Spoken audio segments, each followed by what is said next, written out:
My wife brought another man into our home, then told me not to embarrass myself.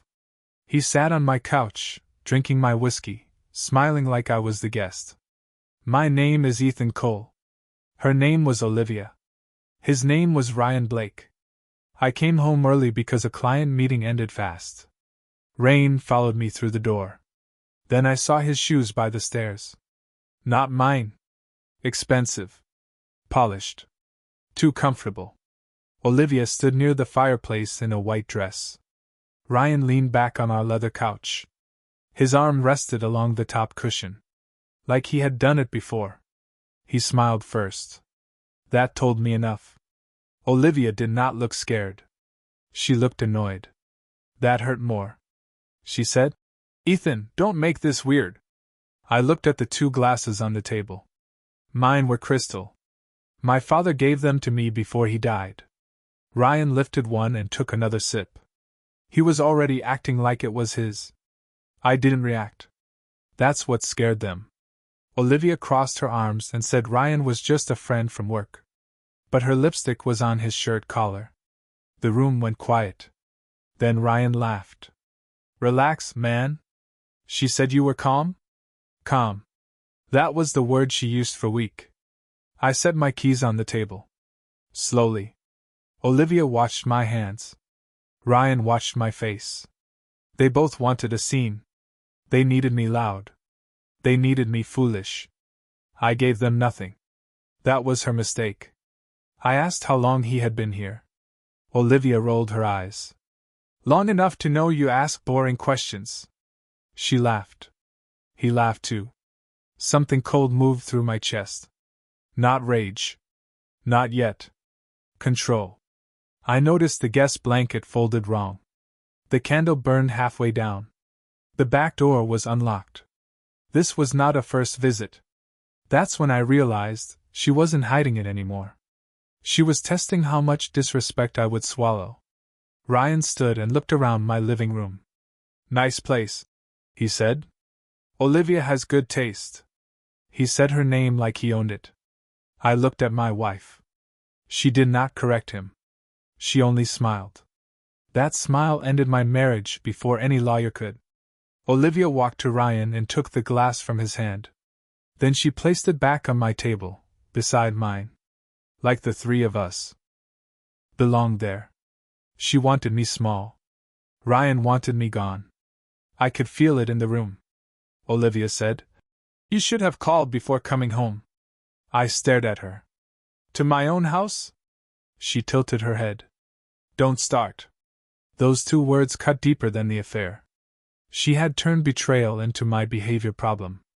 Ryan chuckled under his breath. He thought silence meant weakness. He adjusted his cufflinks and said, "Some men just don't understand modern marriage." Olivia smiled at that. She smiled at my humiliation. I still didn't raise my voice. I asked Ryan to leave. He didn't move. That was the second answer. He looked at Olivia first, not me. She gave him a tiny nod. Then he sat back down. In my chair this time. The one near the window. The one where I took calls. The one she knew was mine. He was already acting like it was his. Olivia stepped closer to me and lowered her voice. "Please don't act insecure." Insecure. That word was a knife with perfume on it. Ryan leaned forward. "She told me you were harmless." The air changed. Even Olivia blinked. He had said too much. But then she recovered. She laughed again. I said gentle? No. She had said harmless? And he believed it. I walked to the bar cart. I picked up the bottle. Ryan smirked like I was serving him. I poured the whiskey down the sink. Every drop. His smile faded. Olivia's eyes widened. "That was expensive," she snapped. I looked at her. So was trust. Then the room went silent. For 1 second, I saw fear behind her face. Not guilt. Fear. She knew I had money. She did not know how much. She knew I owned things. She did not know how they were protected. She knew I was quiet. She did not know why. Ryan stood again, chest high, voice low. Maybe you should take a walk. I almost smiled. He told me to leave my house. That was his mistake. I picked up my phone. Not to call anyone. Just to check the camera alert. 3 clips had already uploaded. 1 from the hall. 1 from the living room. 1 from the office door. Olivia saw the phone and her face tightened. Ryan saw it too. He stepped toward me. Too fast. I slipped the phone into my pocket. Careful, I said. My voice stayed flat. That made him stop. He wanted a fight. He wanted bruises. He wanted a story Olivia could use. The affair was not the real plan. That's when I realized it. Olivia wasn't just cheating. She was building a case. She wanted me angry. She wanted me violent. She wanted me out. Then I saw the papers. Not in my hand. Not yet. In the reflection of the dark window behind her. A yellow folder sat open inside my office. My office door had been closed when I left that morning. Olivia followed my eyes. Her face changed. Ryan turned too. Too late. I walked past them. Olivia grabbed my arm. I looked down at her hand. She let go. That's what scared her. I opened the office door. The desk drawer was pulled out. My files were spread across the surface. Bank printouts. Property records. A draft separation agreement. And a note in Ryan's handwriting. Push him out first. My stomach went still. Not empty. Still. Ryan came in behind me and said, You shouldn't leave private things around. I turned slowly. Private things? He smiled again, but weaker now. Olivia moved between us. Ethan, listen. Now she wanted my name soft. Now she wanted my patience.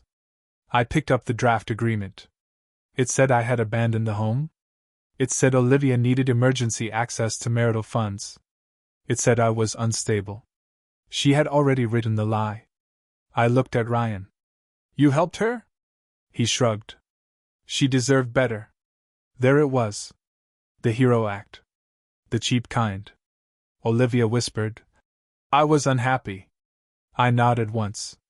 So you brought him into my house? She swallowed. Our house. I held up the papers. That's another mistake.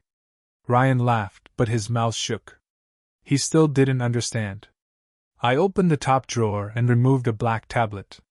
Not hidden. Just ignored. I tapped the screen. The security system opened. Every camera. Every room. Every date. Olivia stared. Ryan stopped breathing for half a second. I said nothing. I let the screen speak first. The footage played in my office, bright and clear. Olivia kissing Ryan in the hall. Ryan opening my desk. Olivia saying, Once Ethan leaves, we control the money. Then Ryan laughing. He won't fight. He's too soft. I looked at them. I didn't react. That was the power shift. Olivia's face went pale. Ryan stepped back from the desk. His arrogance drained first. Then his color. I clicked another file. Audio. Their voices filled the room again. Olivia said she would humiliate me until I snapped. Ryan said he knew a lawyer who could twist it. Then he said my name. Ethan Cole is nobody. I finally smiled. Small. Slow. That's what scared them. Ryan, I said, what firm do you work for? He blinked. What? I asked again. Softer. He gave the name. Blake and Merrill Consulting. I nodded. My holding company signed acquisition papers this morning. His face collapsed. That's not possible. I turned the tablet around. There was my signature. There was his firm. There was the board notice. Your department is under review, I said. So is your conduct. Olivia whispered. Ethan. I looked at her then. Really looked. The woman who laughed at me. The woman who called me harmless. The woman who brought him home. The house is not marital property, I said. It belongs to the Cole family trust. Her mouth opened. Nothing came out. The accounts you printed are business accounts. Protected. Ryan rubbed his jaw. His hands shook now. You set us up. I shook my head. No. I came home. That line killed the room. Olivia started crying. Not from love. From math. She saw the trust. She saw the cameras. She saw the failed plan. Then my attorney called. I put him on speaker. He said the emergency filing was ready. He said the footage was backed up. He said Ryan's company counsel had already been notified. Olivia sat down like her legs had quit. Ryan walked toward the door. I stopped him with one sentence. Leave the glass. He froze, then placed it down. Quietly. 2 weeks later, Ryan lost his job. Olivia lost the house, the money, and the story. I lost a wife. But I kept my name. She brought him home. She made one big mistake. She chose the wrong man.